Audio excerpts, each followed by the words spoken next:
একসময় মনে করতাম কাউকে ভুলে যাওয়া খুব কঠিন, কিন্তু আজ বাস্তবতার সামনে দাঁড়িয়ে আমি বলছি, ভুলে যাওয়া নয়, একজন মানুষকে চেনা বড় কঠিন।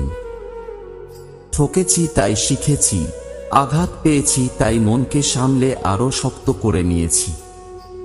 মানুষের চলার পথে অসংখ্য পাথর পড়বে, এতে তোমার চলার পথ যেন না থামে, বরং পাথরগুলো কুড়িয়ে তৈরি করো সাফল্যের সিঁড়ি।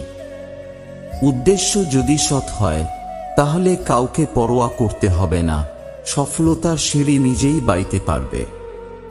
যদি ব্যর্থ হও, হতাশার কিছুই নেই, শুধু মনে রেখো, অন্ধকার যত গভীর হয় সূর্য তত দ্রুত উদিত হয়। সাকসেসফুল হতে গেলে কি লাগে? অপমান, খারাপ সময়, একাকিত্ব, নিজের প্রতি আত্মবিশ্বাস আর প্রচণ্ড জেদ। ব্যাস, তোমার জয় নিশ্চিত।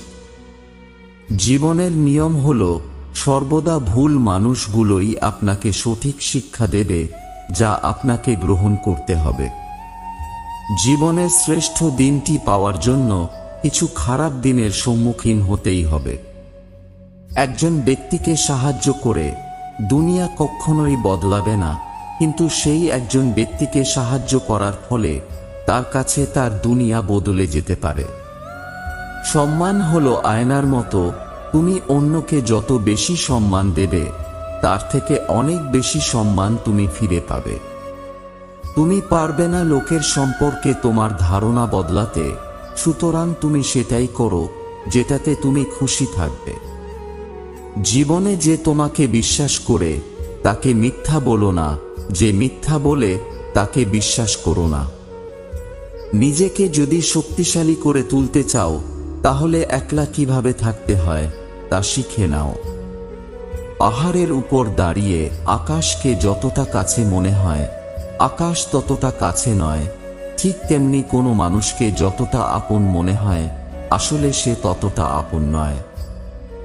বদলে যাইনি, আগের মতোই আছি, তফাৎ শুধু এতটুকুই, আগে অন্ধ ছিলাম, এখন সব দেখতে পারি। কিছু কিছু ভালোবাসার গল্প অসম্পূর্ণই থেকে যায়। দড়ির উপর হেঁটে স্থির হয়ে থাকার নাম সার্কাস, আর অশান্তিতে থেকেও শান্ত হয়ে বেঁচে থাকার নাম জীবন। সবাই বলে কাউকে কষ্ট দিয়ে সুখে থাকা যায় না, কিন্তু বাস্তবে দেখা যায় সুখী তারাই যারা অন্যকে কষ্ট দেয়। কথা দেওয়ার মানুষের অভাব নেই, অভাব তো শুধু কথা রাখবে সেই মানুষের। প্রচণ্ড ভালোবাসার পরেও আপনি যাকে পেলেন না, তার জন্য মন খারাপ কিংবা আফসোস করা নিছক বোকামি বৈকি। আফসোস তো সে করবে যে আপনার কাছ থেকে এত ভালোবাসা যত্ন পাওয়ার পরেও আরেকটু ভালো থাকার জন্য অন্য কাউকে বেছে নিয়েছে।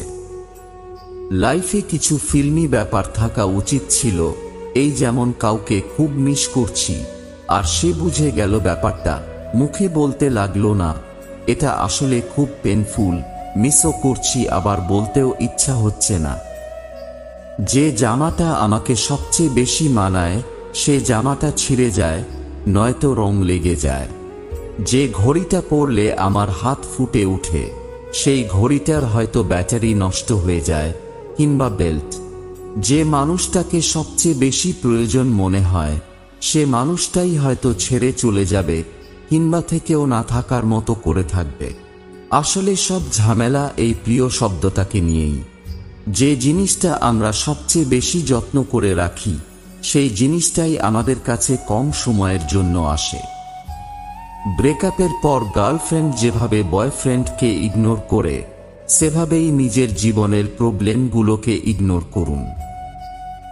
যদি তোমাদের ভিডিওটা ভালো লেগে থাকে তাহলে একটি লাইক করে দিও। তোমাদের একটা লাইক আমাকে মোটিভেট করে আরো নতুন নতুন ভিডিও বানানোর জন্য।